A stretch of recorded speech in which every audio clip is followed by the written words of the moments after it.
नमस्कार साथियों, एक बार फिर से आपका हार्दिक स्वागत है हमारे ऑनलाइन कोर्स में और हमारे यूट्यूब चैनल पर। दोस्तों, कल की क्लास जो मैंने पढ़ाई थी आपको एप्लीकेशन वर्ब, वह हिंदी भाषा का उद्भव और विकास था। हमने कल जाना था कि हिंदी भाषा का उद्भव और विकास कैसे हुआ है। इस चरण में आपने पढ़ा था कि किस प्रकार से आपका संस्कृत से पाली का विकास हुआ है और किस प्रकार से आपका पाली से प्राकृत का विकास हुआ है और किस प्रकार से आपका पाली से प्राकृत से अपभ्रंश और अवट शाखाओं का विकास हुआ है। साथ ही साथ में अपने जाना था संस्कृत के दो शाखाएं, इनके बारे में भी चर्चा कल की वीडियो में हो चुकी है कि वैदिक संस्कृत क्या थी, इसकी प्रासंगिकता क्या थी, लौकिक संस्कृत उस चलन में क्या थी, 1500 ईसा पूर्व से लेकर के 500 ईसा पूर्व में भाषाओं का स्तर क्या था। उसके बाद पाली की विशेषताएं, पाली का नामकरण हमने जान लिया है। साथ ही साथ में प्राकृत भाषा की जो इसकी 6 शाखाएं थी उसकी चर्चा हमने कर ली है।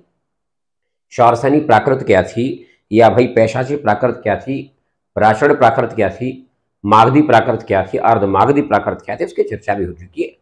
साथ साथ में अपभ्रंश और इसकी 7 शाखाओं की चर्चा हो चुकी है। शौरसेनी अपभ्रंश क्या है, पैशाची अपभ्रंश क्या है, ब्राचण अपभ्रंश क्या है, अर्धमागधी अपभ्रंश क्या है, मागधी अपभ्रंश क्या है, खस अपभ्रंश क्या थी और महाराष्ट्रीय अपभ्रंश क्या थी, उसकी चर्चा भी हमने कल की क्लास में कर ली है। तो आज हम जो बात करने वाले, कल हमने देख लिया कि किस प्रकार से अपभ्रंश से हिंदी की 5 उपभाषाओं का विकास हो रहा है, जिनमें आपका पश्चिमी हिंदी थी, राजस्थानी थी, पूर्वी हिंदी थी, बिहारी हिंदी थी, साथ साथ में आपका पहाड़ी हिंदी थी। हमने देखा कि पश्चिमी हिंदी से कैसे बोलियां निकली है। पश्चिमी हिंदी की बोलियों में मैंने कहा खड़ी बोली थी, ब्रजभाषा थी, कन्नौजी थी, बुंदेली थी, या भाई आपके पास हरियाणवी थी। और इधर पूर्वी हिंदी में आपने एबीसी मतलब अवधी, बघेली और छत्तीसगढ़ की बात करी थी। राजस्थान में आपने जयपुरी, मारवाड़ी, मेवाती, मालवी की बात करी थी। और बिहारी में भोजपुरी, मगही और मैथिली आदि बोलियों की हमने चर्चा की थी। ये सब बोलियां जानने के बाद कल के चैप्टर में आपका इन सब का अध्ययन हो चुका है। कल हम इन सब बातों के बारे में जानकारी पूरी डिटेल में प्राप्त कर चुके हैं। इसके आगे का जो अध्याय आज होने वाला है, या आज की जो हम चर्चा करने वाले हैं, वो खासतौर पर चर्चा होने वाली है उपभाषा, काव्य भाषा और भाषा पर, या बोली पर कह सकते हैं एक प्रकार से, जिसमें आज के टॉपिक पर आप राजभाषा और राष्ट्रभाषा को डिस्कस करने वाले कि राष्ट्रभाषा राजभाषा क्या है और यहाँ के सवाल कैसे आपको सॉल्व करने हैं अगर परीक्षा में प्रश्न आते हैं। देखिए, एक सवाल अगर आप बात करते हैं उपभाषा का, कि उपभाषा से आप क्या समझते हैं। उपभाषा क्या है, साथ साथ में बोली क्या है, और बोली के बाद में भाषा क्या है, भाषा से आप क्या समझते हैं, इन 3 चीजों पर आज चर्चा करते हैं, इसकी परिभाषा समझते हैं। उपभाषा का सामान्य मतलब होना चाहिए भाषा का वह वर्ग जिसका प्रयोग नहीं कर सकते हैं, जिसका सिर्फ विश्लेषण किया जा सकता है, उपभाषा कहलाता है। हिंदी में 5 उपभाषा वर्ग है। आपके पास प्रश्न आएगा कि उपभाषा वर्ग कितने हिंदी के हैं, हम कह देंगे 5 उपभाषा वर्ग। कौन कौन से 5 है आप जानते हैं। पहला उपभाषा वर्ग है पश्चिमी हिंदी, जिसको पश्चिमी हिंदी कह रहे हैं। यह भैया दूसरा उपभाषा वर्ग है जिसको हम पूर्वी हिंदी कह रहे हैं, दूसरा आपका पूर्वी हिंदी है। या तीसरा उपभाषा वर्ग है जिसको हम राजस्थानी हिंदी कह रहे हैं। चौथा उपभाषा वर्ग है जिसे आप बिहारी हिंदी का दर्जा दे रहे हैं, या भाई आप बिहारी हिंदी कह रहे हैं। और 5वां उपभाषा वर्ग है जिसको हम पहाड़ी हिंदी का तमगा दे रहे हैं, या जिसे आप पहाड़ी हिंदी कह रहे हैं। ये मेरे पास 5 उपभाषा वर्ग है। फिर आप बोलियों की बात करते हैं तो भाई 5 बोलियां आधिकारिक रूप से इसकी है। खड़ी बोली है, ब्रजभाषा है, हरियाणवी, बुंदेली और कन्नौजी है। या पूर्व हिंदी के 3 बोलियां हैं आधिकारिक रूप से, अवधी, बघेली और छत्तीसगढ़ी। राजस्थान के 4 बोलियां हैं, जयपुरी, मारवाड़ी, मालवी और मेवाती। बिहारी हिंदी में आपके पास 3 बोलियां बेसिकली है, भोजपुरी, मैथिली और मगही। और पहाड़ी हिंदी में आप जानते हैं गढ़वाली, कुमाऊनी, नेपाली इसकी मूल बोलियां मानी जा रही है ना। इनके बारे में तो बात कर चुके। तो आपको देखना ये उपभाषा वर्ग है, ये जो दिख रहा है आपको 5 ही उपभाषा वर्ग है। बोली का मतलब होता है, कह सकते हैं भाषा का एक ऐसा रूप जो लिपिबद्ध नहीं होता है, जिसकी अपनी लिपि नहीं होती है, जिसके अपने लेखन चिन्ह नहीं होते हैं, तथा जिसका दायरा भाषा की तुलना में छोटा होता है, जो एक सीमित दायरे के बाद परिवर्तित होती है, जिसके स्वरूप में एकाएक परिवर्तन हो जाता है, जो एक सीमित दायरे के बाद बदल जाया करती है, उसे आप कह सकते हैं बोली। या भाई उसको बोली का दर्जा दे सकते हैं, या उसे बोली की संज्ञा दी जा सकती है। मतलब कोई बोली भाषा बन सकती है। हिंदी जो आप पढ़ रहे हैं वो अपने बोली का तो विकसित रूप है। भैया खड़ी बोली खड़ी बोली का मानक रूप क्या है? वर्तमान हिंदी। खड़ी बोली कहां से निकली है भैया? पश्चिमी हिंदी की बोली है कि नहीं खड़ी बोली? और पश्चिमी हिंदी का विकास कहां से हुआ है? वो शौरस यानी अपभ्रंश से। वो कड़ी आप जोड़ रहे होंगे कि किस प्रकार से आपका पश्चिम हिंदी राजस्थानी शौरसेनी से निकली है, या भैया पूर्व हिंदी का विकास किस प्रकार से आपका अर्ध मागधी से हुआ है, बिहार हिंदी का मागधी से, और पहाड़ी हिंदी का खास अपभ्रंश से हुआ है। ये सब चर्चा तो आप पहले जान चुके होंगे, है ना। तो मेरे कहने का मतलब, बोली का मतलब भाषा का ऐसा स्वरूप जिसकी लिपि नहीं होती है, जिसका दायरा छोटा होता है, जो एक कुछ किलोमीटर के बाद भी परिवर्तित हो जाती है या परिवर्तनशील होती है, उसे बोली कहा जाता है। जैसे माना भाई एक मोहल्ले में आप निवास करते हैं, वहां की बोली हो सकता है अलग प्रकार की हो, वहां से कुछ किलोमीटर की दूरी पर आप जाएंगे, वहां की बोली अलग प्रकार की हो सकती है। उदाहरण के तौर पर आपके उत्तराखंड में गढ़वाली जो है ना, वो गढ़वाल क्षेत्र में तो बोली जा रही है, संपूर्ण उत्तराखंड में थोड़ा बोली जा रही है। आप कुमाऊं क्षेत्र में जाएंगे, वहां पर कुमाऊं बोली जाएगी, कुमाऊनी। आप जौनसारी क्षेत्र में जाएंगे, वहां पर जौनसारी बोली जाएगी। इसका मतलब बोली में परिवर्तन जल्दी जल्दी हो रहा है। और आपकी लिपि नहीं भाई, गढ़वाली में जब आप कविता लिखेंगे ना, तो वर्णमाला कौन सी लिखेंगे? देवनागरी की। इसका मतलब अपनी लिपि नहीं है बोली की, इसलिए गढ़वाली को बोली का दर्जा दिया गया है। हालांकि जौनसारी एकमात्र ऐसी बोली है जिसकी अपनी लिपि है, समझा कि नहीं। जितनी बोलियां हिंदी की है ना, उनमें से जौनसारी एकमात्र ऐसी बोली है जिसकी लिपि अपनी है। जौनसारी को देवनागरी में नहीं लिखा जाता, याद रखना। हिंदुस्तान की एकमात्र ऐसी बोली है। जब आप जौनसार का पुरानी जो ज्योतिष विद्या है ना, उसको देखेंगे ना, उस ज्योतिष विद्या में जौनसारी की अपनी लिपि है, पृथक लिपि है। इस पर काम किया जा रहा है, विद्वान लोग इस पर काम कर रहे हैं, है ना। खैर, इसको हम अपवाद मान रहे हैं, इसको हटाइए, वो पुरानी ज्योतिष विद्या का मामला है, उसको छोड़िए आप। लेकिन अगर दूसरा फिर आप भाषा की बात करते हैं, भाषा क्या है, भाषा की अगर मैं बात करता हूं, तो थोड़ी देर के वास्ते में भाषा के लिए आपको एक सामान्य सा पीडीएफ दिखाना चाह रहा हूं। इसका एक बेसिक सा कॉन्सेप्ट है, बेसिक सी परिभाषा है, जरा उसको थोड़ा सा देख लेते हैं पहले आप, है ना, ताकि आपको समझने में कोई दिक्कत ना हो, आप ठीक प्रकार से इसको समझ पाए तो ज्यादा अच्छा रहेगा मेरे ख्याल से, है ना। ये क्योंकि टॉपिक बहुत महत्वपूर्ण है परीक्षा के दृष्टिकोण से, इसलिए इसको समझना बहुत जरूरी है आपके लिए। बहुत ठीक ढंग से डिटेल में समझेंगे तो ज्यादा अच्छा रहेगा, ठीक है। माना मैं कह रहा हूं भाषा, उपभाषा, काव्य भाषा और बोली। देखो सिंपल सा तरीका, यह परिभाषा बहुत आसान लिखी है कि भाषा संस्कृत भाषा के भाष धातु से बना हुआ है, जिसका अर्थ होता है व्यक्तवाणी। इसका मतलब अभिव्यक्ति को व्यक्त करने का ऐसा माध्यम भाषा कहलाता है, जिसके माध्यम से विभिन्न भारतीय तक, जिसके माध्यम से आप अपनी अभिव्यक्ति को दूसरे तक पहुंचाते हैं, वो भाषा कहलाता है। या मैं कह सकता हूं कि भाई वाणी को व्यक्त करने का ऐसा माध्यम जिसके माध्यम से आप अपने विचारों को दूसरों तक पहुंचाते हैं, दूसरों के विचार आप तक पहुंचते, भाषा कहलाता है। विभिन्न भारतीय तथा पाश्चात्य विद्वानों ने भाषा को अलग अलग तरीके से परिभाषित किया है। आप पीपीटी में देख सकते हैं, पतंजलि के अनुसार परिभाषा क्या है। जो वाणी वर्णों में व्यक्त हो उसे भाषा कहते हैं। परिभाषा को याद रख सकते हैं आप, सवाल में आ सकती है।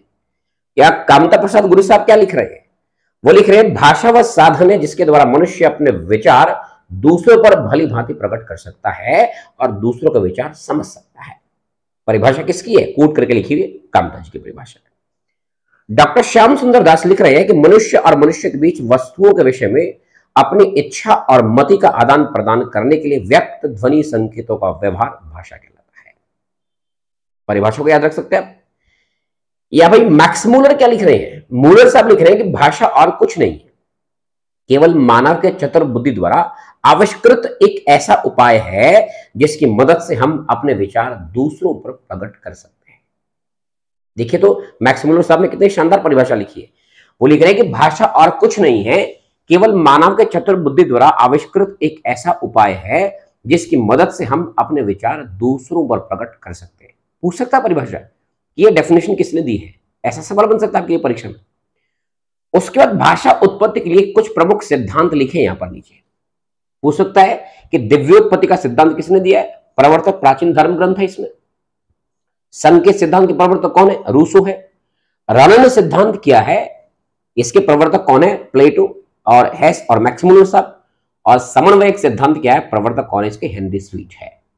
यहां से अगर सिद्धांत की बात की जाए तो भाषा संबंधी सिद्धांत पूछे जा सकते हैं, और ये सिद्धांत आपके पास इस प्रकार से लिखे हैं। फिर भाषा के अगर आप आधुनिक कॉन्सेप्ट में आते हैं, जो आपका आज का टॉपिक था, वो राष्ट्रभाषा, राजभाषा, संपर्क भाषा और मानक भाषा है। आइए हम चर्चा करते हैं राष्ट्र और राजभाषा की, है ना। सीधा चलते हैं अपने सामान्य बोर्ड के पेज पर, यहां पर समझते हैं हमारा जो आज का विषय था बेसिकली वो क्या था। वो भैया राष्ट्रभाषा, है ना। हम पहले समझते हैं राष्ट्रभाषा की अवधारणा को और उसके बाद समझते हैं राजभाषा की अवधारणा को। राजभाषा बहुत महत्वपूर्ण टॉपिक है, इसको समझना भी पड़ेगा और आगामी परीक्षा के लिए उपयोगी आपके लिए है। आप किसी भी स्तर तक की परीक्षा दे, यहां से एक सवाल, खासतौर पर उत्तराखंड में तो भैया ये टॉपिक सिलेबस में लगा हुआ है, बार बार ये सवाल आते हैं, अच्छे स्तरीय सवाल आते हैं। आपने देखा पीछे जो परीक्षाएं बीती है, एक सवाल यहां से आपका पक्का आया है। तो इस टॉपिक को ठीक से एक बार समझ ले ध्यान से। अगर माना मैं सीधा एक प्रश्न पूछूं कि राष्ट्रभाषा क्या है, क्या होती है राष्ट्रभाषा, क्या भारत की कोई राष्ट्रभाषा है, आधिकारिक तौर पर घोषित की गई है कि नहीं, या हम मानते हैं कि हमारी राष्ट्रभाषा कौन है। या मैंने अगर सवाल पूछ लिया जाए कि भारत की राष्ट्रभाषा इनमें से कौन है, आपका विकल्प हिंदी, अंग्रेजी, संस्कृत और एक कोई तेलुगु मलयालम आदि दे दे, तो जाहिर सी बात है आप हिंदी की तरफ ही जाएंगे। ऐसा क्यों? क्या लिखा है संविधान में कि हिंदी भारत की राष्ट्रभाषा है? नहीं। इसका मतलब थोड़ा समझिए इस बात को। राष्ट्रभाषा का मतलब है किसी देश की वह भाषा जो उस देश के बहुसंख्य समाज द्वारा बोली जाती है। उस देश की जो जनसंख्या है ना, उस जनसंख्या का ज्यादा समुदाय जिस भाषा को बोल रहा हो, उस जनसंख्या का अधिक भाग जिस भाषा को बोल रहा हो, उसे राष्ट्रभाषा कहा जा सकता है। या मैं कह सकता हूं कि ऐसी भाषा जो भाषा देश की संस्कृति या भाई एकता और अखंडता का प्रतिनिधित्व करती हो, जो देश के कल्चर को इंडिकेट करती हो, देश की संस्कृति को दिखाती हो, देश के संस्कृति का प्रतिनिधित्व करती हो, उसे राष्ट्रभाषा कहना चाहिए। जो भाषा राष्ट्रीय एकता में सहायक सिद्ध हो, जिस भाषा में राष्ट्र भक्ति झलकती हो, देशभक्ति झलकती हो, उस भाषा को राष्ट्रभाषा कहा जा सकता है। बड़ा विवाद था कि भाई जब 1947 में हम आजाद हुए, देश आजाद हो गया, उसके बाद दिक्कत हुई कि भाई हम अपनी नेशनल लैंग्वेज का तमगा किसको दें, राष्ट्रभाषा किसको बनाए। अभी तो अंग्रेजी चल रही थी भारत में, और अंग्रेज इतने लंबे समय तक भारत में रह करके गए हैं, हम तो अंग्रेजी के आदी हो चुके हैं, हम अंग्रेजी बोलते हैं, और जितने कर्मचारी वर्ग के लोग थे वो तो अंग्रेजी जानते हैं भारत में। अब दिक्कत ये थी कि भारत में राष्ट्रभाषा किसको कहा जाए। इस पर तमाम प्रकार के विद्वानों का स्टेटमेंट आया, और महात्मा गांधी जिनको अब राष्ट्रपिता कह रहे हैं, संकट के समय बापू जी काम आते हैं, भैया 5 फार्मूले दिए राष्ट्रभाषा के 5 आवश्यक गुण जो गांधी साहब दे रहे हैं। कौन कौन सा है ये समझ लेते हैं, या कुछ कुछ गुणों की चर्चा मैं वैसे ही कर देता हूं। देखिए, अगर बेसिक गुणों की बात की जाए, पहला गुण तो ये होना चाहिए कि वो भाषा देश के बहुसंख्य लोगों द्वारा बोली जाती है, पहला गुण। दूसरा गुण ये होना चाहिए उस भाषा का जो शब्दकोश है वो समृद्ध होना चाहिए, शब्दकोश विस्तृत और समृद्ध हो। तीसरा गुण उस भाषा का साहित्य प्राचीन होना चाहिए, उस भाषा का व्याकरण नियमबद्ध हो, सरल हो, उस भाषा के लिपि मानक हो, वो भाषा तकनीकी संपन्न हो। अगर ऐसे सभी गुण किसी भाषा में विद्यमान है, इस भाषा को फिर आपका राष्ट्रीय भाषा का तमगा दिया जा सकता है, या उसको राजभाषा कह सकते हैं। जैसे मान लिया जाए, अगर मैं आपको थोड़ी देर के वास्ते एक पीपीटी पर दिखाना चाहूं, थोड़ा सा मैं यहां आपको लेके चलता हूं फिर से एक बार, यहां जरा देखिए आप ठीक से। भैया मैं सीधा यहां पर डेफिनेशन के तौर पर तो लिख क्या रहा हूं, आप सीधा यहां पर लिख रहे हैं, देख सकते हैं, पढ़ सकते हैं। इस परिभाषा को आप सब लोग पढ़िएगा, पढ़ना। यह साफ लिखा, किसी देश की वह भाषा जो देश के बहुसंख्य लोगों द्वारा बोली जाती हो तथा उस भाषा से लोगों का सांस्कृतिक एवं भावनात्मक जुड़ाव हो। देखिए मैं कोट कर रहा हूं, यहां से प्रश्न आ सकता है कि वह भाषा जिस भाषा से लोगों का सांस्कृतिक और भावनात्मक जुड़ाव हो क्या कहलाती है, राष्ट्रभाषा कहलाती है। हिंदी भारत की राष्ट्रभाषा है, लिख दिया बाकायदा, हम मानते हैं ऐसा, समझ रहे भैया। भारत जैसे बहुभाषी राष्ट्र के सामने बड़ा संकट था कि किस भाषा को राष्ट्रभाषा कहें। यदि हम किसी एक भाषा को राष्ट्रभाषा का दर्जा देते तो शेष भाषा के प्रयोगकर्ता जो लोग हैं ना, वो भेदभाव महसूस करते। उनको लगता कि भाई हमने हिंदी को राष्ट्रभाषा का दर्जा दे दिया तो हम तो अंग्रेजी वाले, हमारा क्या होगा। और अगर हम अंग्रेजी को या किसी अन्य भाषा को राष्ट्रभाषा का दर्जा देते तो फिर हिंदी वालों को दिक्कत होती। इसका मतलब राष्ट्र के सामने एकता और अखंडता को टूटने का पूरा पूरा एक कह सकते हैं चांस था। इस समय जब हमने राष्ट्रभाषा का दर्जा किसी भाषा को देना समझा उचित, या किसको दे या किसको ना दे। स्वाधीनता संग्राम के दौरान सभी नेताओं ने आपसी सहमति से यह तय किया कि हिंदी भारत की राष्ट्रभाषा है, जिसके कारण इस विषय पर विवाद होना तय बात है। निष्कर्ष रूप में सब विद्वानों का यह मत बना कि किसी एक भाषा को राष्ट्रभाषा का दर्जा देने की बजाय प्रमुख भाषाओं को राष्ट्रीय भाषा का दर्जा दिया जाना चाहिए। उन्होंने कहा एक भाषा को राष्ट्रभाषा क्यों बनाया जाए, और जितनी मुख्य मुख्य भाषा सबको दे दो दर्जा, तथा हिंदी को बनाओ संपर्क भाषा के रूप में सम्मान देना चाहिए, ना कि राष्ट्रभाषा कहकर विवाद को आमंत्रित किया जाना चाहिए। इसलिए आज भी संविधान ये नहीं लिख रहा या कहीं ये नहीं लिखा कि हिंदी भारत की राष्ट्रभाषा है। वो तो हम मानते हैं कि हिंदी भारत की राष्ट्रभाषा है। अगर सवाल कितने बार उत्तराखंड में तो पूछा गया है और इसका उत्तर कितने बार हिंदी बनाया गया है, जबकि ऐसा लिखा कहीं नहीं है, ऐसा कोई स्टेटमेंट नहीं कि हिंदी भारत की राष्ट्रभाषा, लिखा है साफ साफ। वे सभी भाषाओं का सम्मान करिए, सब भाषाएं जो अपने अपनी जगह पर ठीक चल रही है। लेकिन राष्ट्रभाषा के आवश्यक गुण कौन कौन से, अगर इनकी मैं बात करूं तो यहां आप देख सकते हैं, यहां से प्रश्न आ सकता है, यहां से सवाल बन सकता है। देखिए, पहला ही सवाल बन सकता है कि जो भाषा देश के बहुसंख्य लोगों द्वारा प्रयोग में लाई जाती है क्या कहलाती है? राष्ट्रभाषा। एक पॉइंट। दूसरा, उस भाषा में उच्च कोटि का साहित्य की रचना हुई है, बिल्कुल ये भी गुण है। तीसरा, उस भाषा का शब्दकोश विस्तृत और समृद्ध हो, यह भी राष्ट्रभाषा का गुण है। इसके अलावा मैं कह सकता हूं जिस भाषा का व्याकरण सरल और नियमबद्ध हो, यह भी राष्ट्रभाषा का गुण है। पूछ सकता है कि इनमें से कौन सा गुण राष्ट्रभाषा का है, कौन सा नहीं है। या उस भाषा की लिपि स्पष्ट और वैज्ञानिक हो, देवनागरी वैज्ञानिक लिपि है भाई, अभी पढ़ेंगे उसका उद्भव विकास। वह भाषा देश की संस्कृति का प्रतिनिधित्व करते हो, यह सबसे बड़ी विशेषता है। सवाल आ गया कि जो भाषा देश की संस्कृति का प्रतिनिधित्व करती है क्या कहलाती है? राष्ट्रभाषा कहलाएगी कि नहीं? साथ साथ में वह भाषा राष्ट्रीय एकता में सहायक सिद्ध हो, उसे कहेंगे राष्ट्रभाषा। इसका सीधा मतलब यह हुआ कि ये जो पॉइंट यहां लिखे हैं ना, इनमें से सवाल बन सकता है कि भाई राष्ट्रभाषा का गुण कौन है कौन नहीं, तो इन पॉइंट्स को आप याद रख सकते हैं, है ना। अच्छा, बाधक राष्ट्रभाषा में बाधक तत्व कौन कौन से हैं? अगर मना पूछा जाए कि राष्ट्रभाषा का बाधक तत्व क्या है, आप देख सकते हैं पेपटी में साफ लिखा है कि भैया भारत जैसे बहुराष्ट्र के सामने एक बड़ा संकट था कि किस भाषा को आप राष्ट्रभाषा कहें। यदि वे किसी एक भाषा को राष्ट्रभाषा का दर्जा देते भी तो जो शेष भाषा का प्रयोग करता थे ना, वो भेदभाव महसूस करते। मैंने पहले ही इस बात को बताया था, है ना। इसलिए भारत में सीधा सीधा ये कहा गया कि भैया आप हिंदी को मानो संपर्क भाषा और बाकी सब भाषाओं को बराबर सम्मान दो, ताकि विवाद खड़ा ना हो जाए। इसलिए आज तक आपने हिंदी को राष्ट्रभाषा का दर्जा नहीं दिया ऑफिशियली, या कागजों में ऐसा नहीं कहा गया। फिर बात आई राजभाषा की। अब ये टॉपिक इंपॉर्टेंट है। अब जब आप राजभाषा की बात करेंगे, राजभाषा से आप क्या समझते हैं, इसको थोड़ा ठीक समझिए।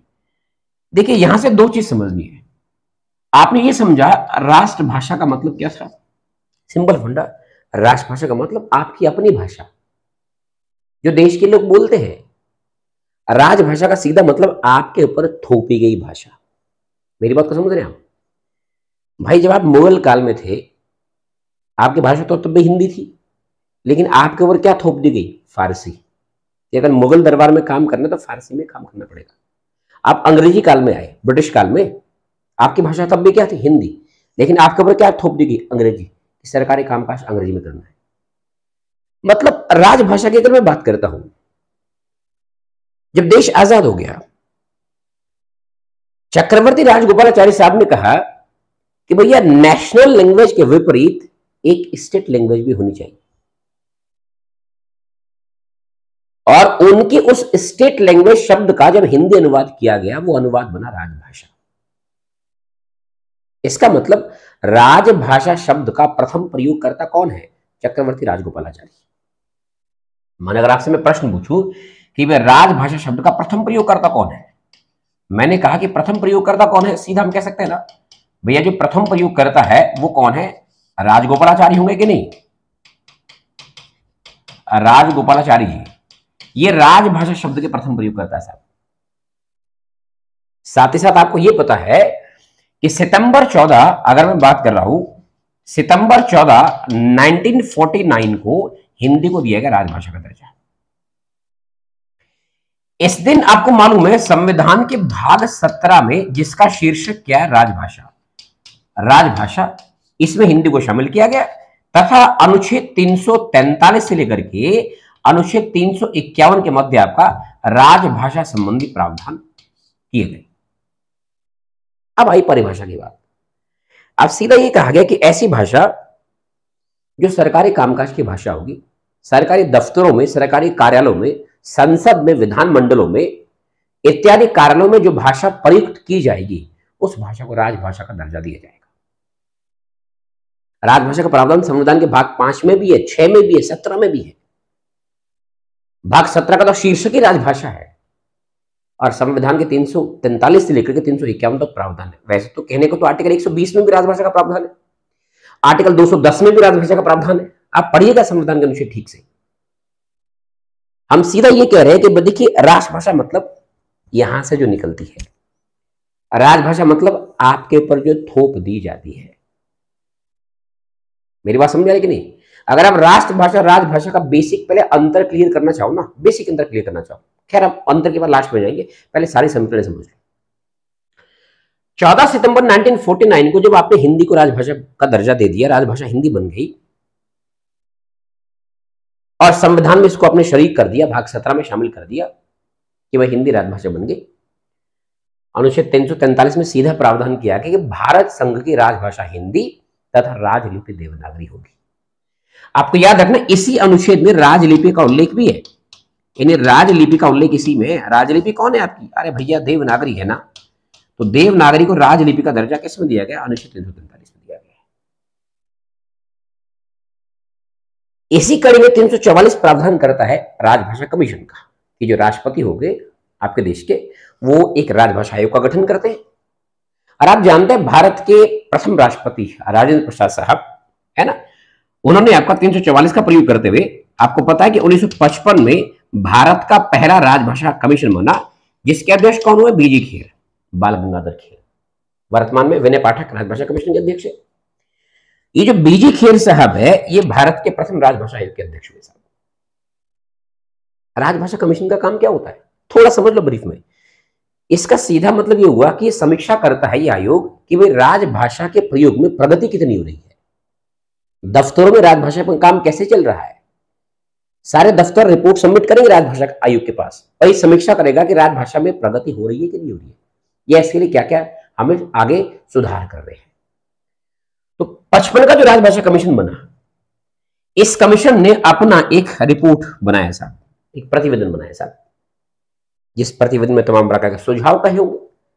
वो सुझाव भी आपको याद रखने पड़ सकते हैं, उनका हम देखेंगे भी सुझाव आगे। इनमें से तमाम प्रकार के सुझाव थे कि भाई आपको जो कर्मचारी वर्ग के लोग हैं उन्हें हिंदी का कार्य साधक ज्ञान प्राप्त करना होगा जनवरी 26, 1965 तक हर हाल में, क्योंकि जनवरी 26, 1965 के बाद हम भारत से अंग्रेजी को पूरी तरह बंद कर देंगे। इस कमीशन ने यह भी कहा था कि भाई आपके पास में जो प्रतियोगी परीक्षाएं होंगी उनमें आपका हिंदी का एक अनिवार्य प्रश्न पत्र होगा, क्योंकि राजभाषा को सम्मान तो देना पड़ेगा और सरकारी कामकाज आज के बाद हिंदी में होंगे। बहरहाल इस कमीशन की जो रिपोर्ट थी उसकी जांच करने के लिए पार्लियामेंट ने 1959 में एक समिति बनाई जिसे कहते हैं राजभाषा समिति, जिसे आप कह रहे हैं साहब राजभाषा समिति। और इस समिति ने राजभाषा कमीशन की रिपोर्ट की जांच की और फाइनल रिपोर्ट की जांच करने के बाद अपने को सुझाव दिए, जिनमें से एक सुझाव उसका भी यह था कि जनवरी 26, 1965 के बाद अंग्रेजी का प्रयोग भारत में खत्म हो जाएगा और उसके बाद हिंदी चलेगी साहब, और कुछ नहीं रहेगा भारत में। इसी बीच क्या हुआ आप जानते हैं? इसके बाद की कड़ी को आपको मालूम है, बड़ी बड़ी चीजें बता रहा हूं सर, बाकी आप पीपीटी में देखेंगे। 1962 में इंडो चाइना वॉर हो जाता है, यानी भारत और चीन युद्ध हुआ साहब। इस बीच भारत युद्ध में परास्त हो गया, परास्त तो होना ही था, अभी तो देश आजाद हुआ है, नया नया आजाद देश है, साथ में विकसित नहीं है, विकासशील है। भैया हमारे सैनिकों के पास जूते नहीं थे बर्फ में जाने वाले, पीटी शूज पहन करके युद्ध लड़े सैनिक। सैल्यूट है भारत मां के सपूत को, कितनी वीरता के साथ लड़े उस समय 62 में चीन के साथ। सैनिक युद्ध से लड़ने से नहीं मरे, खाना सप्लाई नहीं हो पाया सैनिकों को ठीक से, क्योंकि ऐसी दुर्दशा थी। सामान, साजो सामान, अरे भैया बर्फ में जाने का सूट आपके पास नहीं था, आप इन टी शर्ट पहन के बर्फ में जाइएगा, वैसे ही मर जाओगे, गोली से उल्टा मरोगे, ठंड से मर जाओगे पहले आप। तो ठंड से अधिक सैनिक मरे हमारे। युद्ध हार गए साहब, खत्म हो गया। इधर चल रहा है गृह युद्ध अपना। भारत में ये मालूम है लोगों को कि 65 नजदीक आने वाला है।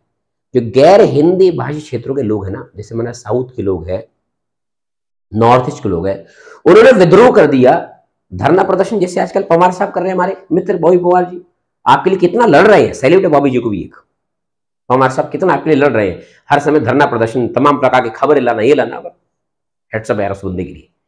उत्तराखंड के लोगों के लिए वो इतना कुछ कर रहा है। आप सबको उनके सम्मान में कम से कम उनकी कोई पोस्ट शेयर कर दो, बहुत उनके लिए। तो वैसे उस समय साउथ के लोग और नॉर्थ ईस्ट के लोग सड़कों पर उतर गए विद्रोह के लिए, और विद्रोह इस कदर बढ़ गया कि सरकारी प्रतिभूतियों को जला गया, गाड़ियां वगैरह फूकने लोग। पंडित नेहरू के सामने उस विद्रोह को शांत करने का एक तरीका था, वो सैनिक कार्रवाई नहीं कर सकते थे, पहले टूटा हुआ भारत। उन्होंने क्या कर दिया, आनंद फानन में 1963 का राजभाषा एक्ट पारित किया। पहले घोषणा करी ऑल इंडिया रेडियो के माध्यम से, फिर पार्लियामेंट में पारित करवा दिया, और आप जानते हैं ये भारत का पहला राजभाषा एक्ट है। पहला राजभाषा अधिनियम 63 का, पूछ सकता बार बार। इस एक्ट का सीधा पहला ही प्रावधान कि जब तक गैर हिंदी भाषी क्षेत्र के लोग, जहां पर हिंदी नहीं बोली जाती है, जब तक अहिंदी भाषी क्षेत्र के लोग संकल्प नहीं लेते अंग्रेजी को समाप्त करने का, तब तक अंग्रेजी भारत में चलती रहेगी। खत्म काम। और तब से आज तक झेल रहे ना अंग्रेजी को आप, तब से आज तक अंग्रेजी चले जा रही है भारत में, कामकाज अंग्रेजी हिंदी दोनों में चल रहे हैं। अब उसके बाद 67 में अमेंडमेंट हुआ, फिर 1976 का नियम बना, जिसे 1976 का नियम कहते हैं। 76 के नियम में राज्यों को 3 वर्गों में डिवाइड किया गया, वर्ग ए बी सी, क ख ग में डिवाइड किया गया कि क वर्ग के राज्य कौन होंगे, ख के कौन होंगे, ग के कौन होंगे, या क के साथ पत्र व्यवहार कैसे किया जाएगा, ख के साथ कैसे किया जाएगा, और ग के साथ कैसे पत्र व्यवहार किया जाएगा। 76 के नियम भी चल रहे हैं आज भी। लेकिन दिक्कत क्या हुई ना, अंग्रेजी जो खत्म होनी थी वो खत्म नहीं हुई। इसका मतलब अब प्रश्न हुआ कि राजभाषा की समस्याएं वर्तमान में क्या क्या है, किन किन समस्याओं से आपकी राजभाषा जूझ रही है वर्तमान में। हम सीधा कह सकते हैं भैया, पहली समस्या तो हमारे सामने ये है कि भारत में बहुसंख्य प्रशासनिक अधिकारी ऐसे हैं जो अंग्रेजी माध्यम से पढ़ लिख करके प्रशासनिक सेवाओं में आ गए हैं। लाजमी सी बात है, वरीयता अंग्रेजी वाले को ही देंगे, हिंदी वाले को वरीयता नहीं देंगे। तभी तो आप देख रहे हैं हिंदी वाले कैसे फिसल रहे हैं। रिजल्ट आता ना IAS का, अंग्रेजी अंग्रेजी अंग्रेजी। मैं तो मानता हूं कौशल दोनों में बराबर हो सकता है, लेकिन वो एक बना हुआ ना पहले का सिनेरियो, भारतवर्ष के जो लोग हैं वो ऐसा मानते हैं, मतलब अंग्रेजी को मानते हैं गौरव का प्रतीक। ये एक बड़ी समस्या है। कोई लड़की अंग्रेजी बोल रही है, हम तो क्या विद्वान लड़की है, गजब की अंग्रेजी बोलती है, मतलब आप उसकी विद्वता को उसकी भाषा से आंक रहे हैं। एक आदमी बड़ी अच्छी हिंदी बोलता है, जबरदस्त शानदार मधुर हिंदी, कैसा बूढ़ों की तरह बात कर रहा है, ये मॉडर्न आदमी नहीं है। लेकिन एक लड़का अंग्रेजी बोला फनाटेदार, आप डर जाएंगे, बाबरे गांव की साइड आएगा ना, अंग्रेजी बोल रहा है, मतलब उसके साथ हाथ मिलाने से कतराएंगे आप। अरे भैया इंग्लैंड में एकदम फुद्दू से फुद्दू बच्चा भी अंग्रेजी बोलता है। भाषा का जो ये चलन है ना, ये आता है माहौल से। आप एक माह गोवा में रहकर के आइएगा अंग्रेजों के बीच में, जब यहां आएंगे ना अपनी भूल जाएंगे, उनकी सीख जाएंगे। ये भाषा का माहौल है। तो भाषा से विद्वता को मत परीखिए। हिंदी का सम्मान करना सीखे यार, हिंदी राजभाषा है। संविधान में कहीं नहीं लिखा कि अंग्रेजी आपकी राजभाषा है। मैं भाषा संबंधी विवाद नहीं कर रहा हूं, मैं सिर्फ ये कह रहा हूं जो संविधान में लिखा उसका सम्मान करिए आप। अगर हिंदी को राजभाषा कहा है तो हिंदी का सम्मान करिए, अगर अंग्रेजी को राजभाषा कहा जाएगा तो हम सम्मान करेंगे अंग्रेजी का। क्या दिक्कत है इसमें? अंग्रेजी भी तो एक भाषा है यार, और हमारी प्रिय भाषा है, उसमें कोई दिक्कत नहीं है ना। लेकिन जब दिक्कत क्या है ना, संविधान लिख रहा है कि हिंदी आपकी राजभाषा है और आप उसके बाद भी हिंदी को सम्मान नहीं करते हैं। आप कह रहे हैं अंग्रेजी वाला तो विद्वान है, हिंदी वाला तो बेवकूफ है, गधा है। बस चला, कॉन्वेंट में पढ़ा है मेरा बच्चा, तो क्यों? हिंदी मीडियम में पढ़ने में क्या दिक्कत हो गई है? हिंदी से इतनी घृणा है आपको? ये दिक्कत हम लोगों की है, ये राजभाषा की समस्या है जो चल रही है। जैसे माना मैं आपको एक पीपीटी के तौर पर दिखा रहा हूं, पहले पीडीएफ दिखाता हूं, उसमें जरा क्लियर कर लेते हैं कि भाई क्या क्या जो हमारे पास समस्या है राजभाषा की, वो क्या क्या है, कैसे देखते हैं। देखिए, परिभाषा तो राजभाषा की आप ही देख सकते हैं, सवाल यहां से आ सकते हैं। साफ साफ लिखा कि संविधान द्वारा सरकारी कामकाज, प्रशासन, संसद और विधान मंडलों तथा न्यायिक क्रियाकलापों के लिए स्वीकृत भाषा राजभाषा कहलाती है। भारतीय संविधान में हिंदी भाषा को राजभाषा का दर्जा दिया गया है। सन 1949 में श्री राजगोपालाचारी ने नेशनल लैंग्वेज के विपरीत स्टेट लैंग्वेज शब्द का प्रयोग किया, जिसका हिंदी अनुवाद राजभाषा किया गया। इस प्रकार राजभाषा शब्द का प्रथम प्रयोगकर्ता राजगोपालाचारी जी को माना जाता है। केंद्र सरकार के अतिरिक्त यूपी, हिमाचल प्रदेश, दिल्ली, हरियाणा, मध्य प्रदेश, राजस्थान, बिहार, झारखंड, छत्तीसगढ़ और उत्तराखंड आदि राज्यों की प्रथम आधिकारिक भाषा के रूप में हिंदी को स्वीकार किया गया है। यानी इन राज्यों को आप हिंदी भाषी राज्य बोलते हैं। सवाल आ सकते हैं ऐसे कि हिंदी भाषी राज्य कौन कौन से हैं? तो भैया, केंद्र सरकार की राजभाषा तो हिंदी है ही, साथ में उत्तर प्रदेश, हिमाचल, दिल्ली, हरियाणा, मध्य प्रदेश, राजस्थान, बिहार, झारखंड, छत्तीसगढ़ और उत्तराखंड की प्रथम आधिकारिक भाषा भी हिंदी है। बात समझ आएगी नहीं? अब दूसरी तरफ आपको ध्यान में रखना है कि भाई हिंदी की जो संवैधानिक स्थिति वो क्या है। भाई मैं बार बार यहां पर कह रहा हूं कि संविधान के भाग 5, 6 और 17 में राजभाषा संबंधी प्रावधान है। भाग 17 का तो शीर्षक ही राजभाषा है ना। इस भाग में 4 अध्याय है जो क्रमशः संघ की भाषा, प्रादेशिक भाषाओं और उच्चतम न्यायालय और उच्च न्यायालय की भाषाओं का क्या नाम है, समीक्षा करता है या प्रावधान करता है। भाग 17 की बात मैं कर रहा हूं, है ना। ये चारों अध्याय अनुच्छेद 343, 391 के विद्यमान है। ध्यान रखना, भाग 17 का शीर्षक राजभाषा, इसके 4 अध्याय है। एक अध्याय में लिखा हुआ इसमें क्या, संघ की भाषा, एक में लिखा है प्रादेशिक भाषाएं, एक में लिखा है उच्चतम न्यायालय और उच्च न्यायालय की भाषा है, सुप्रीम कोर्ट, हाईकोर्ट की भाषा है ना। इसके अतिरिक्त आर्टिकल 120 और 210 में भी आपका संसद और विधान मंडलों की भाषा के संबंध में प्रावधान किए गए। 120 का संबंध किससे है? पार्लियामेंट की भाषा कौन सी होगी। 210 का संबंध किससे? विधान मंडलों की भाषा कौन सी होगी, है ना। बाकी या एक एक चीज में लिखिए, बाकायदा 120 का प्रावधान सब लिखा हुआ आपके सामने, आप जानकार है, पढ़ सकते हैं इसको, है ना। ये पॉलिटिक्स में आपने पढ़ लिया होगा, इसलिए मैं इसके ऊपर बात नहीं कर रहा हूं ज्यादा। या 210 का प्रावधान क्या है आपने पढ़ लिया होगा, इसको नहीं पढ़ा तो पीपीटी भेज दूंगा आपके व्हाट्सएप ग्रुप में, पढ़ लेना इस पीपीटी को ठीक से आप।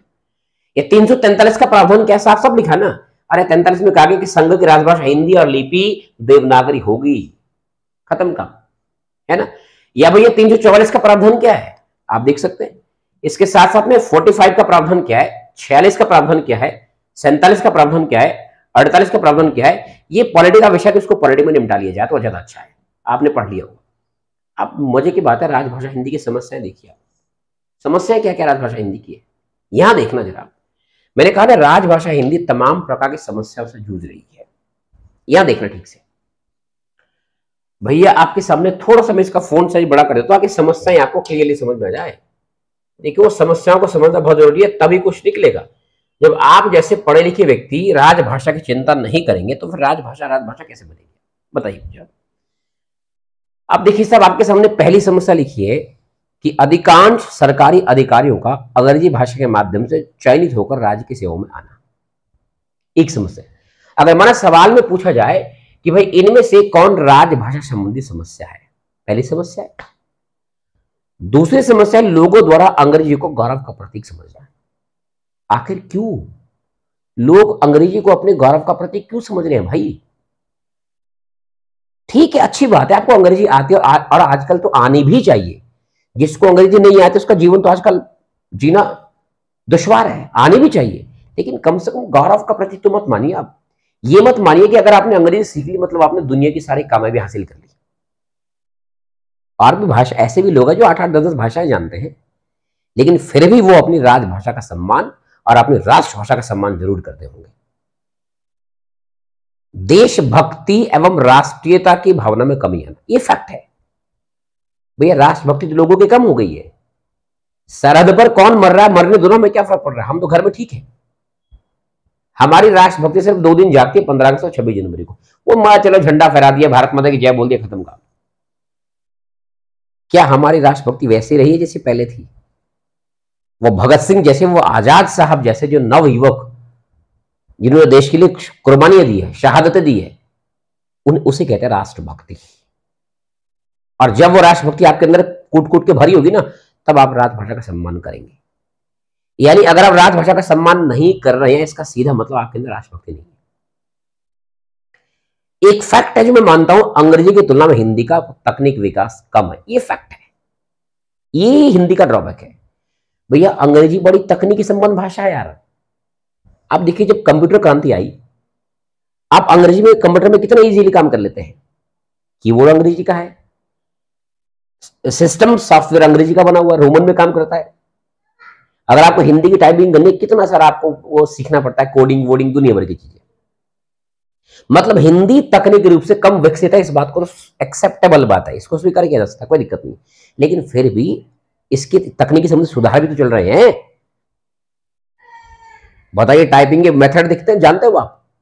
भाई रेमिंगटन मेथड था, फोनेटिक मेथड आ गया है ना, और आज तो जो है जो पुरानी विधियां थी टाइपिंग की छूटी गई है। आज तो हम क्या करते हैं ना, अंग्रेजी में RM लिखते हैं तो हिंदी में राम सामने लिखा आ जाता है। फोनेटिक मेथड वही तो है। हिंदी को कितना तकनीकी संबंध बना दिया हम लोगों ने, कि जिनको काम करना नहीं आता है किस भाषा में, अंग्रेजी में, हिंदी में, वो ऐसे काम करिए। उसके बाद विदेशों से अंग्रेजी भाषा के माध्यम से संपर्क स्थापित करना, ये एक समस्या है। अरे भैया आपकी राजभाषा हिंदी है तो हिंदी में करने संपर्क आप। और सबसे बड़ी बात, न्यायिक भाषा के रूप में अंग्रेजी को वरीयता देना, ये फैक्ट है। जब संविधान में लिखा है, 343 साफ लिख रहा है कि राजभाषा हिंदी होगी, तो सुप्रीम कोर्ट और हाई कोर्ट की भाषा अंग्रेजी क्यों है, पूछती है जनता। संविधान का प्रहरी कौन है? Supreme court. संविधान का संरक्षणकर्ता कौन है? Supreme court. और उसी की भाषा क्या है? अंग्रेजी। और संविधान में क्या लिखा है? हिंदी। तो जब अगर माना न्यायिक भाषा के रूप में हिंदी को आप मान्यता दे दोगे ना, तो राजभाषा का कद बहुत ऊंचा हो जाएगा, राजभाषा बहुत ऊंची उड़ जाएगी। इसी क्रम से राजभाषा संबंधी जो प्रगति आपको पढ़नी है ना भैया, देखिए राष्ट्रपति का आदेश 55, ये भी आप पढ़ ले। साथ साथ में राजभाषा आयोग 1955 का, मैंने कहा ना राजभाषा आयोग, इसकी प्रमुख सिफारिशें क्या क्या थी, देखिए यहां साफ साफ लिखा है, सारी सिफारिशें आप पढ़ सकते हैं इन सिफारिशों को, है ना। पहला सिफारिश है, पारिभाषिक शब्दावली के निर्माण की गति तीव्र होनी चाहिए। उसके बाद हिंदी क्षेत्र के विद्यार्थियों को एक अन्य भाषा सीखनी होगी। उसके बाद प्रशासनिक कर्मचारियों को निश्चित अवधि के अंतर्गत हिंदी का कार्य साधक ज्ञान प्राप्त करना होगा तथा उसके लिए पुरस्कार और दंड की व्यवस्था की जानी चाहिए। उसके बाद प्रतियोगी परीक्षाओं में हिंदी का एक अनिवार्य प्रश्न पत्र रखा जाना चाहिए। इसके अलावा देवनागरी को अखिल भारतीय लिपि के रूप में विकसित करना चाहिए। इसके अलावा हिंदी के विकास का दायित्व सरकार की एक शाखा पर होना चाहिए, है ना। इनमें से कोई भी आपका क्या नाम है सुझाव पूछे जा सकते हैं। फिर राजभाषा समिति 59, इसने क्या किया, मैंने साफ साफ लिखा है यहाँ पर, अभी पीछे बता चुका हूं। तो यहां साफ कह रहा है कि राजभाषा आयोग के सुझावों का परीक्षण करने के लिए संसद ने राजभाषा समिति का गठन किया, जिसने अपनी सिफारिशें प्रस्तुत की इस प्रकार से। उसकी सिफारिशें क्या थी? पहली सिफारिश, जब तक कर्मचारी और अधिकारी हिंदी का कार्य साधक ज्ञान प्राप्त ना कर ले तब तक अंग्रेजी में काम करते रहो, कोई दिक्कत नहीं है। 45 वर्ष से ऊपर की उम्र वाले कर्मचारियों को हिंदी प्रशिक्षण में छूट दी जाएगी। न्यायिक क्रियाकलापों को अंग्रेजी में रखा जाना चाहिए, ये 59 का सुझाव है। और 1965 ईस्वी के बाद हिंदी प्रधान भाषा के रूप में स्वीकार होगी। मतलब साफ लिखा गया कि 65 के बाद तो भैया अंग्रेजी हो जाएगी खत्म, भारत में हिंदी में काम चलता रहेगा, है कि नहीं। फिर उसके बाद आप जानते हैं अन्य प्रकार के सब सुझाव है। फिर राजभाषा अधिनियम 1963 आ रहा है, ये 63 के सुझाव थे, है ना। साहब कहा कि 26 जनवरी 63 का सुझाव क्या है? देखो पहली बात तो आपको ध्यान रखना है कि भैया जो 1963 का अधिनियम है, ये भारत का पहला राजभाषा अधिनियम है। 26 जनवरी 1965 के बाद भी हिंदी की अतिरिक्त अंग्रेजी भाषा का प्रयोग यथावत चलता रहेगा, पहला सुझाव। उच्च न्यायालयों के निर्णयों में हिंदी या किसी राज्य स्तरीय भाषा का प्रयोग किया जाएगा, दूसरा सुझाव। तीसरा, संघ के संकल्पों, अधिसूचनाओं एवं विज्ञापनों तथा दस्तावेजों को हिंदी तथा अंग्रेजी दोनों भाषाओं में प्रकाशित करना होगा। इसलिए आज भी आप देखते हैं ऐसा हो रहा है कोई भी संघ और राज्य का कोई भी जो दस्तावेज डॉक्यूमेंट्स आता है वो दोनों भाषाओं में आता है। सबसे महत्वपूर्ण सुझाव था, जब तक अहिंदी भाषी राज्य अंग्रेजी को समाप्त करने का संकल्प नहीं लेंगे तब तक अंग्रेजी का प्रयोग चलता रहेगा। ये सुझाव तो है जो आज तक चल रहा है। अगर समाप्त हो गया होता तो हो गया होता। फिर राजभाषा का विकास के रूप में कोई सुझाव है, विकास कैसे होगा, लिखा हुआ है।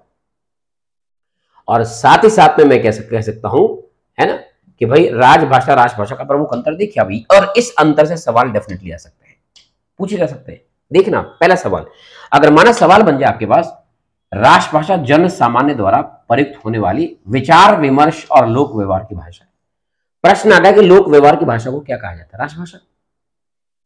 राजभाषा सरकारी कर्मचारियों व अधिकारियों द्वारा प्रयोग की जाने वाली कार्यालयीय भाषा है। अंतर समझना, राष्ट्रभाषा का शब्द भंडार गैर पारिभाषिक और अनिश्चित होता है। प्रश्न आ गया कि किस भाषा का शब्दकोश गैर पारिभाषिक होता है, राष्ट्रभाषा, जबकि राजभाषा का शब्द भंडार कैसा है, पारिभाषिक, फिक्स बना, निश्चित बना है कि आप महोदय की जगह महोदय लिख पाएंगे और कुछ नहीं लिख सकते, आप प्रिय नहीं लिख सकते। जहां भवदीय है वहां भवदीय लिखना और कुछ नहीं लिखना है। अरे राजभाषा में तो मिठास है, जो मर्जी बोल दो, दिक्कत क्या है। मैंने कहा ना पहले, राजभाषा मतलब थोपी गई भाषा, आपको वही लिखना है जो फॉर्मेट है, खत्म काम। राजभाषा देश की संस्कृति का प्रतिनिधित्व करती है और राजभाषा केवल सरकारी कृत्यों का प्रतिनिधित्व करती है, सिर्फ सरकारी कार्यों को ये ढोती है, और ये तो भैया देश की एकता को, देश की संस्कृति को ढो करके चलती है। सवाल बन सकता है कि कौन भाषा देश की संस्कृति को इंडिकेट करती है, राष्ट्रभाषा। राष्ट्रभाषा का प्रयोग साहित्यिक व काव्य भाषा के रूप में किया जाता है, क्या राजभाषा का हो सकता है, नहीं। अरे भैया राजभाषा में आप कविता नहीं लिख सकते, राजभाषा में कहानी उपन्यास नहीं लिख सकते, कैसे लिखेगा बताइए आप, वो तो पारिभाषिक है ना, उसमें कैसे लिखेंगे कहानी। इसका मतलब साहित्यिक भाषा कौन है, राष्ट्रभाषा, राजभाषा नहीं है। आई बात सुन। दूसरा, राष्ट्रभाषा आत्मनिष्ठ होती है और राष्ट्रभाषा सदैव स्वदेशी होती है।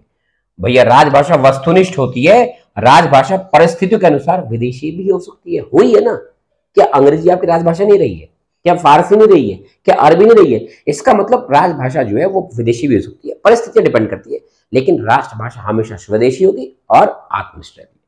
साथ साथ में राष्ट्रभाषा स्वाभाविक रूप से परिवर्तन होता है इसमें, जबकि राजभाषा जो है इसमें परिवर्तन नहीं होता, इसमें शब्दों को थोपा जाता सीधा, है ना। परिवर्तन होगा तो शासन स्तर पर होगा और आपके ऊपर वो शब्द थोप दिए जाएंगे, फिर आपको नया फॉर्मेट सीखना पड़ेगा। माना आप अभी एक लेटर लिखते हैं, है ना, वह लेटर लिखने का एक फिक्स फॉर्मेट है, अगर वो फॉर्मेट चेंज होगा तो आपको उसको सीखना पड़ेगा।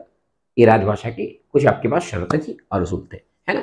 इस प्रकार के सवाल आपके पास आएंगे। फिर संपर्क भाषा, मानक भाषा, हालांकि इतनी ज्यादा चीजें आपकी परीक्षा में नहीं आनी है।